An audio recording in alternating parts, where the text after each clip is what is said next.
চকবাজারের চুরিহাটটা এখন ধ্বংসস্তূপ। উদ্ধারকৃত ৬৭ লাশের মধ্যে শনাক্ত ৪০ জনের মরদেহ স্বজনদের কাছে হস্তান্তর। নিখোঁজ অনেকে। গাড়ি দুটো হঠাৎ থেকেই ভাস্ট হওয়া শুরু করছে, তারপর যে আর ভাস্ট হওয়া শুরু হয়েছে আর থামেই নেই ভাস্ট। আমরা এখনো খুঁজে পাইনি।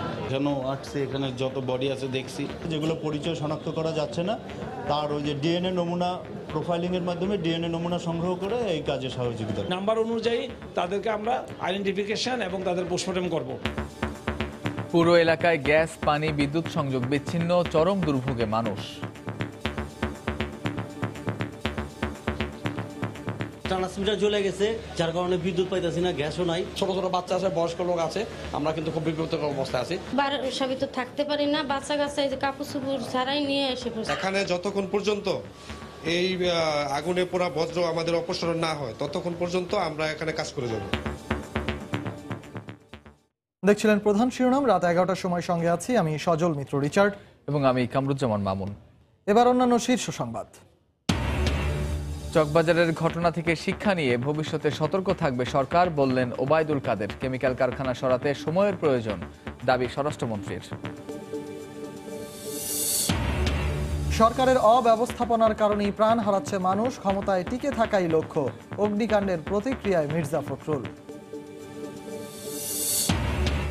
দুর্ঘটনার দায় সিটি কর্পোরেশন সহ সব নীতি নির্ধারণী সংস্থার, বলছেন বিশ্লেষকরা। রোধের উপায় জানা অথচ নেই কার্যকর ব্যবস্থা। এবং চকবাজারে নিহতদের পরিবার ও আহতদের সহযোগিতার আশ্বাস প্রধানমন্ত্রীর। হাইকোর্টের বিচারকদের বাংলায় রায় দেওয়ার আহ্বান। সারা দেশে ফুলেল শ্রদ্ধায় শহীদদের স্মরণ।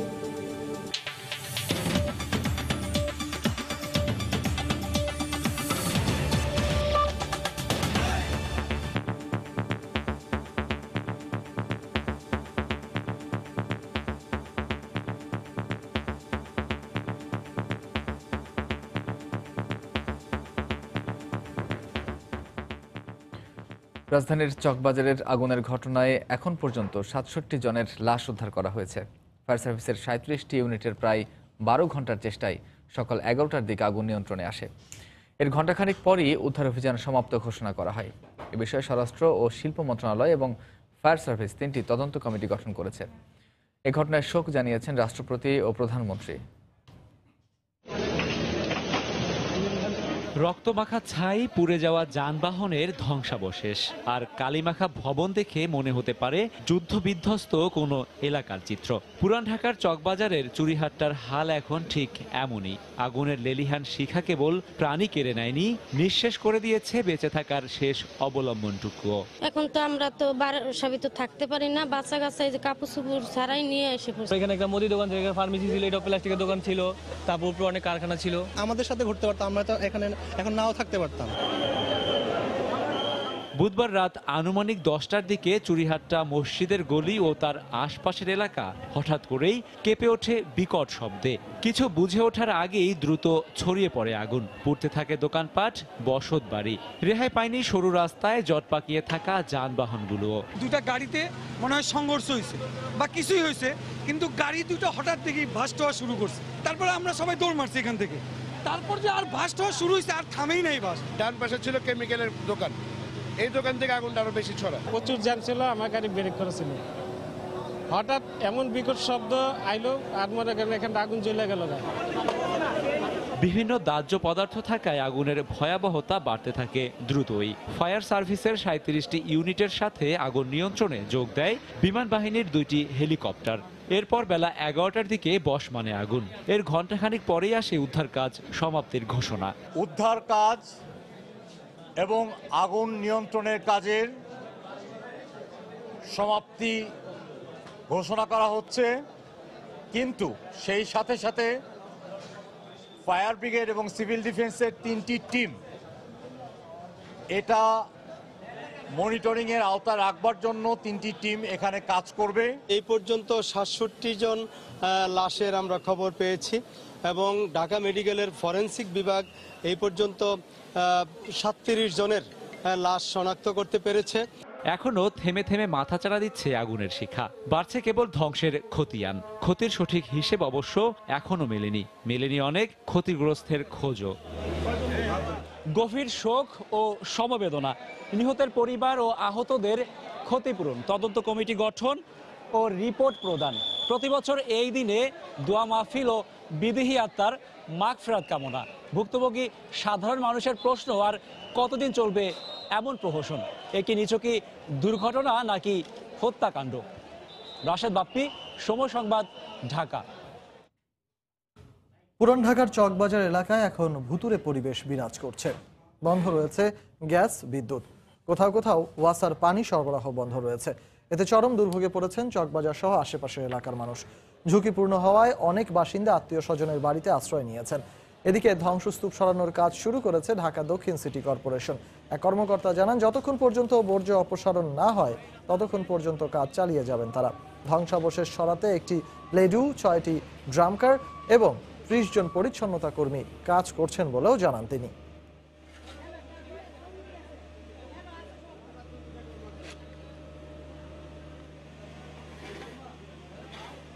ওয়াসার পানি সংযোগ দিচ্ছে না এবং গ্যাস, বিদ্যুৎ আমাদের দুর্ভোগের কারণ হয়ে দাঁড়াচ্ছে। এবং ছোট ছোট বাচ্চা আছে, বয়স্ক লোক আছে, আমরা কিন্তু খুব বিব্রতকর অবস্থায় আছি। বাচ্চা আছে, বাচ্চাদের খাওয়া দাওয়া করতে হবে, বড়রা যেমন বাঁচতে পারবে, বাচ্চাদের তো আর কিছু করার নেই। সবাই জন্য মানে যার যা বাসা নিয়ে সব চলে গেছে। এখন আমার বাসার লোক সব দিয়ে আসলাম আমি। ট্রান্সমিটার জ্বলে গেছে, যার কারণে বিদ্যুৎ পাইতেছি না, গ্যাসও নাই। এই আগুনে পোড়া বজ্র আমাদের অপসারণ না হয় ততক্ষণ পর্যন্ত আমরা এখানে কাজ করে যাব। আগুনে হতাহতদের স্বজনদের আহাজারিতে ভারী হয়ে উঠেছে ঢাকা মেডিকেল কলেজ হাসপাতালের বাতাস। স্বজনের কোনো খোঁজই পাননি অনেকেই। মরদেহ পাওয়ার আশায় হন্যে হয়ে ঘুরছেন তারা। এদিকে এখন পর্যন্ত 40 জনের লাশ শনাক্ত করে হস্তান্তর করা হয়েছে স্বজনদের কাছে। বাকিদের লাশ শনাক্তে স্বজনদের রোববার সকালে সিআইডি কার্যালয়ে ডিএনএ নমুনা জমা দিতে বলা হয়েছে। ঢাকা মেডিকেলের মর্গের একপাশে উদ্ভ্রান্তের মতো ছোটাছুটি করছিলেন আফরোজার বাবা। তখনও তিনি জানেন না জামাতা বেঁচে নেই। 1 মাস আগেই বিয়ে হয় তাদের। দোকান থেকে বাড়িতে পারেন এর একটা মনে আসলো আর কি। জামাই এমন, মেয়ের বাসুর মানে ওরা দুজনে দোকানে ছিল, ওইখানে দুজনে দগ্ধ হয়ে গেছে, দুজনে মারা গেছে। আমরা লাশ শনাক্ত করতে পারছি এখন এখানে। জুতার ব্যবসায়ী মোশাররফ হোসেন বাবুল বন্ধুকে নিয়ে বাড়ি ফিরছিলেন। চুরিহাট্টায় যানজটে আটকে যায় তার রিক্সা। এরপর হঠাৎ বিস্ফোরণ। বেঁচে যাওয়া বন্ধু সাইফুল ইসলাম মর্গে আসেন বাবুলের মরদেহের খোঁজে। লাশ শনাক্তের পর ভেঙে পড়েন কান্নায়। আমরা দুজন রিক্সায় ছিলাম, তো হঠাৎ করে একদম 1 সেকেন্ডের ভিতরে একটা বিকট শব্দর পরে একদম অনেক দাউ দাউ করে 2 মানুষ সমান আগুন হয়ে গেছে পুরো এলাকা। উপরে বিল্ডিং এর ভেঙে বসে আমি এখানে মাথায় আঘাত পেয়েছি। 2 জন 2 পাশে পড়ে গেছে। রিক্সাওয়ালা সম্ভবত জায়গায় মারা গেছে। তারা 2 বন্ধু, একজন ফালায় একদিকে পড়ছে, আর একজনে আহত হয়েছে, অন্য তো মারা গেছে আমার বসে। অনেকের ভাগ্যে প্রিয়জনের মরদেহ জোটেনি। এক ডেকোরেটরের দোকানে থাকা জুম্মন হোসেনের কোনো খোঁজ পাননি তার স্বজনেরা। আমরা এখনো খুঁজে পাইনি। আমার আঙ্কেল হয়, উনি ডেকোরেটরের দোকানে, উনি ওখানে সবাই মিলে ফ্রেন্ড সার্কেল মিলে বসে। ওই অবস্থায় ওনাদের এই ঘটনাটা ঘটে। অন্য হাসপাতালেও গেছি, মিটফোর্টে গেছি, এখানেও আসছি, এখানে যত বডি আছে দেখছি। শনাক্ত হওয়া মরদেহগুলি একে একে স্বজনদের হাতে তুলে দিচ্ছেন ঢাকা মেডিকেলের ফরেনসিক বিভাগ। পুরে বিকৃত হয়ে যাওয়া মরদেহের ডিএনএ নমুনা সংরক্ষণে কাজ করছে সিআইডির ক্রাইম সিন ইউনিট। এখানে যে সমস্ত ওই মৃতদেহ আছে যেগুলো পরিচয় শনাক্ত করা যাচ্ছে না, তার ওই যে ডিএনএ নমুনা প্রোফাইলিংয়ের মাধ্যমে ডিএনএ নমুনা সংগ্রহ করে এই কাজে সহযোগিতা করব। প্রত্যেকটা লাশের আমরা করে একটা ট্যাগ নাম্বার দিয়ে দিব এবং ওই নাম্বার অনুযায়ী তাদেরকে আমরা আইডেন্টিফিকেশন এবং তাদের পোস্টমর্টম করব। তাতে সুবিধা হবে, তাদের আত্মীয় স্বজনরা তাকে আইডেন্টিফিকেশন করতে তাদের সহজ হবে। মেডিকেল কর্তৃপক্ষ বলছে যেসব লাশ শনাক্ত করা সম্ভব হচ্ছে না, ডিএনএ পরীক্ষায় নিশ্চিত হয়ে তার স্বজনদের কাছে হস্তান্তর করা হবে। শাহরিয়ার জামান দ্বীপ, সময় সংবাদ, ঢাকা। সড়ক পরিবহন ও সেতু মন্ত্রী ওবায়দুল কাদের বলেছেন, গত রাতের দুর্ঘটনা থেকে শিক্ষা নিয়ে সরকার ভবিষ্যতে সতর্ক থাকবে। এই ঘটনায় ক্ষতিগ্রস্তদের সহায়তা দেওয়া হবে বলেও জানান তিনি। সকালে চকবাজারের চুরিহাট্টা এলাকার ঘটনাস্থল পরিদর্শনে যান ওবায়দুল কাদের ও স্বরাষ্ট্রমন্ত্রী আসাদুজ্জামান খান কামাল। এ সময় স্বরাষ্ট্রমন্ত্রী বলেন, পুরান ঢাকা থেকে কেমিক্যাল কারখানা সরিয়ে নিতে আরও সময় প্রয়োজন। পুরানো ঢাকার যে চিত্র, এখানকার চলাচল, ঘরবাড়ির যে চিত্র, এখানে দ্রুত কোনো ব্যবস্থা নেওয়া খুবই কঠিন ব্যাপার। তারপরেও সরকার কিন্তু কোনো প্রকার লেথার্জি, আলস্যের পরিচয় দেয়নি। ব্যবস্থা তখনও নিয়েছে। এবার আমরা এ ঘটনা থেকে আবারও শিখলাম যাতে এ ধরনের ঘটনার পুনরাবৃত্তি রোধে ভবিষ্যতে প্রয়োজনীয় পদক্ষেপ নেওয়া যায় সেই ব্যাপারে আমরা সতর্ক থাকব। রাস্তার অবস্থা আসার সময় দেখেছেন কিভাবে দালান কোঠাগুলি হয়ে গিয়েছে। তাই এইগুলিকে কোনো একটা কিছু সিস্টেমে আনতে হলে এটা যথেষ্ট সময়ের প্রয়োজন। আপনারা জানেন যে নিমতলির ঘটনার পরে আমরা বলেছিলাম আপনাদের কেমিক্যাল ইন্ডাস্ট্রিগুলি সরিয়ে নেন, তখন আমরা দেখেছি সরিয়ে নিয়েছে, আবার এগুলি আসছে। আমাদের মেয়র মহোদয় এটার জন্য কাজ করছেন এবং তিনি এইখানে কোনো কেমিক্যাল ইন্ডাস্ট্রির পারমিশন দিচ্ছেন না। সরকারের অব্যবস্থাপনার কারণেই মানুষ প্রাণ হারাচ্ছে বলে মন্তব্য করেছেন বিএনপি মহাসচিব মির্জা ফখরুল ইসলাম আলমগীর। রাষ্ট্রকে ভালোভাবে পরিচালনার কোনো ইচ্ছে ক্ষমতাসীনদের নেই উল্লেখ করে তিনি আরও বলেন, শুধুমাত্র ক্ষমতায় টিকে থাকাই তাদের মূল লক্ষ্য। আজিমপুর কবরস্থানে ভাষা শহীদের সমাধিতে শ্রদ্ধা জানানো শেষে চকবাজারের আগুনের ঘটনার প্রতিক্রিয়ায় তিনি একথা বলেন। এই সরকারের ব্যর্থতা তো সর্বক্ষেত্রে আছে এবং এই ক্ষেত্রে মানুষের জীবন রক্ষা করার ক্ষেত্রে বেশি আছে।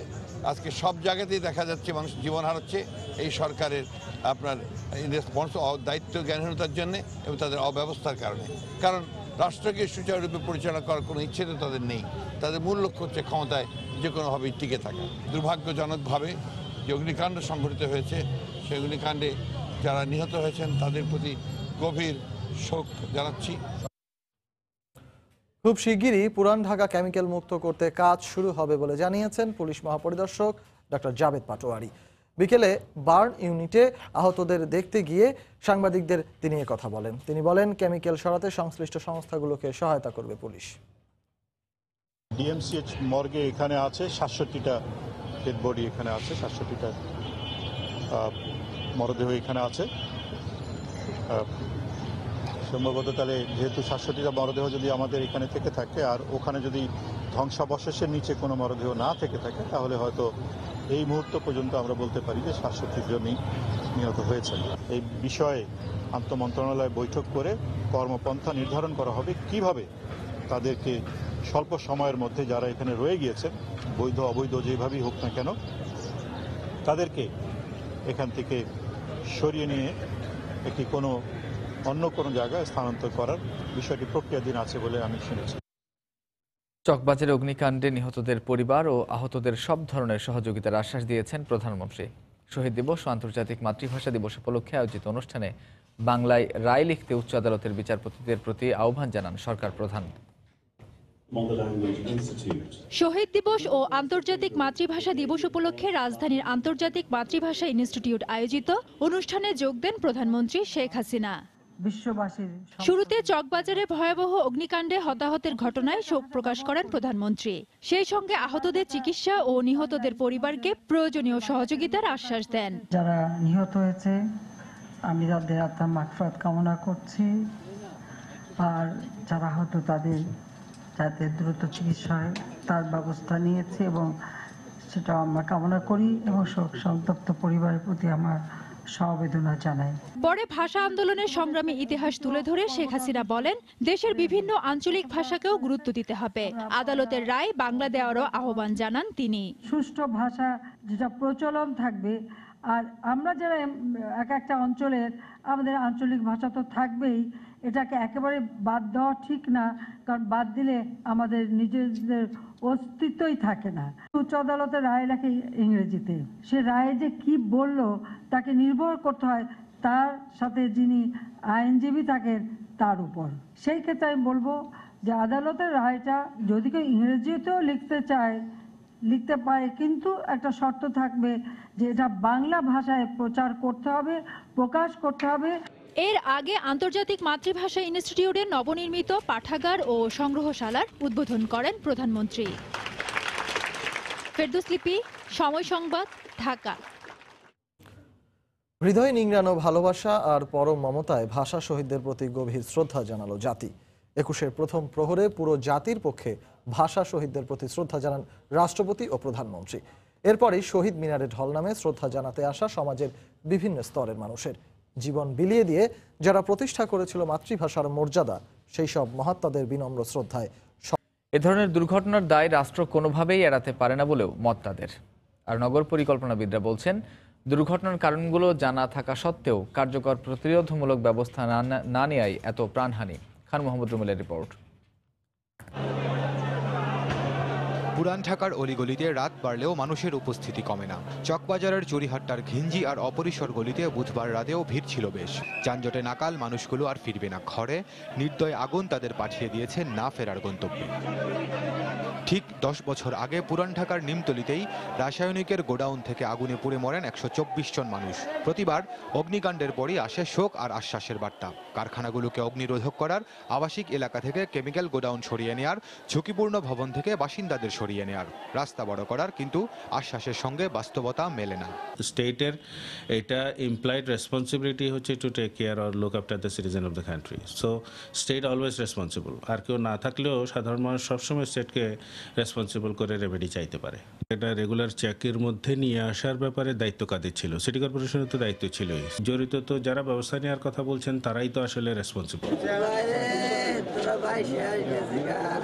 আর নগর পরিকল্পনাবিদরা এটিকে দুর্ঘটনা নয়, দেখছেন অবহেলাজনিত হত্যাকাণ্ড হিসেবে। তাদের মতে এসব থেকে বের হওয়ার পরিকল্পনা, কারণ নির্ধারণ এসব হয়েছে আগেই, দরকার শুধু বাস্তবায়ন। এটি ঠিক দুর্ঘটনা বলা যাবে না, এটি আত্মাহুতি, এটি সকলের অবহেলার শিকার এবং সেই অর্থে অবহেলাজনিত হত্যাকাণ্ড বটে। আমরা জানি কি করতে হবে, আমরা জানি কোথায় সমস্যা। এগুলোর আলোচনা পরিকল্পনা কোনোটাই বাকি নেই, শুধুমাত্র কার্যকর ব্যবস্থাপনা। তাহলে কি আমাদের কার্যকর ব্যবস্থাপনাই সবচেয়ে বড় গুরুতর দায়? তাই যদি হয়ে থাকে, যারা যারা এর জন্য দায়ী, প্রত্যেককে দায় দিতে হবে। তারা বলেন, শুধু আইন প্রয়োগ কিংবা সচেতনতা তৈরির সভা সম্মেলনে সীমাবদ্ধ না থেকে দুর্ঘটনা রোধে লড়তে হবে নাগরিকদের। খান মোহাম্মদ রুমেল, সময় সংবাদ, ঢাকা। সকাল থেকেই পাঠক দর্শনার্থীর পদচারণায় মুখর অমর একুশে গ্রন্থমেলা। শহীদ মিনারে শ্রদ্ধা জানানোর পরই বেশিরভাগ মানুষ চলে আসেন বইমেলায়। সামাজিক সংগঠনের ব্যানারে শিক্ষা প্রতিষ্ঠান থেকে কিংবা পুরো পরিবার নিয়ে বইয়ের সঙ্গে সময় কাটিয়ে যান তারা। 21শে ফেব্রুয়ারি সকাল 8:30টায় খুলে বইমেলার প্রবেশদ্বার। মেলা প্রাঙ্গণে মানুষের উপস্থিতিও ছিল চোখে পড়ার মতো। পোশাকে 21-এর চেতনা আর বইপ্রীতিতে গ্রন্থমেলা রূপ নেয় লেখক পাঠক সমাবেশে। শহীদ মিনার থেকে বইমেলায় এসেছি। বইমেলাতে কি সুন্দর বই, যতগুলো নতুন নতুন বই আছে সেগুলো কিনতে এসেছি। বিভিন্ন রকমের মুক্তিযোদ্ধাদের বই এবং ধার্মিক বই পড়ে আমার খুবই আনন্দ বোধ হচ্ছে। বইমেলায় আসছি আমার টিচারের সাথে। আমি নিজে একটা বই কিনেছি আর মিস আমাকে একটা বই কিনে দিয়েছে। বই পড়তে আমার খুবই ভালো লাগে, আমার টম এন্ড জেরি বেশি ভালো লাগে। চাকরিজীবী মহিলারা আমরা সময় দিতে পারি না, আজকে ছুটির দিনে তাদের নিয়ে ঘুরবো এবং তাদেরকে বই কিনে দেব। ছুটির দিনের সকালবেলায় বেশি ভিড় ছিল শিশু চত্বরে। সবারই আগ্রহ সিসিমপুরের চরিত্রগুলোকে দেখার। তবে সরাসরি তাদের দেখা না পেলেও আনন্দে ভাটা পড়েনি। হালুম, টুকটুকি এবং সিসিমপুরের লোকজনকে দেখতে এসেছিলাম, কিন্তু তারা এখন আসেনি। এখানে বাচ্চাদের নিয়ে এসে ওরা যেভাবে উপভোগ করে, ওদের উপভোগটা আমাদের উপভোগ মনে হয়। আনন্দটাকে শুধু কম্পিউটারের মধ্যে বা ল্যাপটপের মধ্যে না রেখে বই পুস্তকের সাথে একটু সম্পৃক্ত করতে যাচ্ছি। স্টল গুছিয়ে ওঠার আগেই পাঠকের উপস্থিতিতে খুশি বিক্রেতারাও। লোকজন যেভাবে বাড়তেছে, মনে হচ্ছে যে অন্যান্য দিনের তুলনায় আজকে বিক্রিটা ভালো হবে এবং অনেক বাচ্চারা আসতেছে, এটা খুব ভালো লাগছে আর কি। আর কদিন বাদেই শেষ হবে প্রাণের মেলা, তাই বইয়ের সমারোহে যেন যতটা পারেন সময় কাটিয়ে নিচ্ছেন বইপ্রেমীরা। মিজানুর রহমান খবির, সময় সংবাদ, ঢাকা। এ পর্যায়ে শীর্ষ সংবাদ জানিয়ে দিচ্ছে আরেকবার।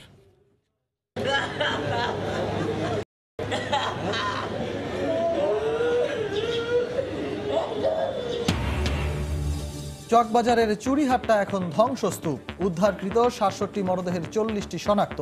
স্বজনের কাছে হস্তান্তর, নিখোঁজ অনেকে। চকবাজারের ঘটনা থেকে শিক্ষা নিয়ে ভবিষ্যতে সতর্ক থাকবে সরকার, বললেন ওবায়দুল কাদের। কেমিক্যাল কারখানা সরাতে সময়ের প্রয়োজন, দাবি স্বরাষ্ট্রমন্ত্রীর। সরকারের অব্যবস্থাপনার কারণেই প্রাণ হারাচ্ছে মানুষ, ক্ষমতায় টিকে থাকাই লক্ষ্য, অগ্নিকাণ্ডের প্রতিক্রিয়ায় মির্জা ফখরুল। দুর্ঘটনার দায় সিটি কর্পোরেশন সহ সব নীতি নির্ধারণী সংস্থার, বলছেন বিশ্লেষকরা। রোধের উপায় জানা অথচ নেই কার্যকর ব্যবস্থা।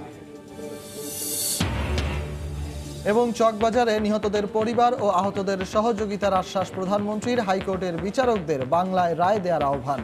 সারা দেশে ফুলেল শ্রদ্ধায় শহীদদের স্মরণ। এই ছিল রাত 11টার সময়ে। আপনার মোবাইলের সময় সংবাদ দেখতে ও সকল খবর পেতে ডাউনলোড করুন সময় অ্যাপ। সঙ্গে থাকুন সময়ের।